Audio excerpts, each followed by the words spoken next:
Nabigo nga po mga kawan stories ang Minnesota Timberwolves sa kanilang game sa Sacramento Kings 116-114 sa kabila ng pagtatala dito ni Anthony Edwards ng 21 points at si Naz Reid 30 points. Hindi pa rin ito sapat para manalo at kasabay ng nakakadismayang laro, mismong si Anthony Edwards nang nagsabi sa kanyang post-game interview na simula nga po nang malaman niya na na-trade si Luka Doncic ng Dallas Mavericks sa Los Angeles Lakers kapalit si Anthony Davis, kinabahan nga siya ng husto.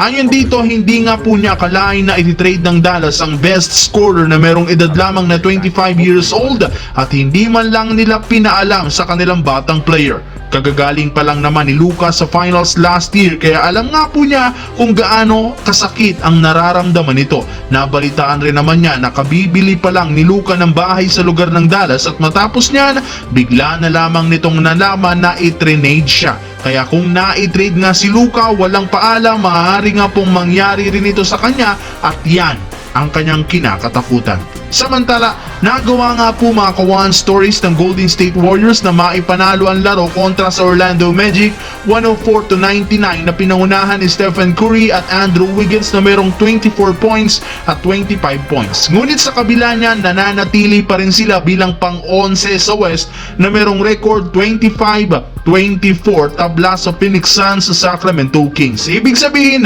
delikado pa rin ang team na hindi makapasok sa play-in tournament. Kaya hindi na nakapagtataka bakit sobrang desidido ang Golden State na gumawa ng trade at makakuha ng bagong star player. Maging ang kanilang dating superstar na si Kevin Durant, plano nilang kunin muli at itandem kay Stephen Curry upang makabalik sila sa contention.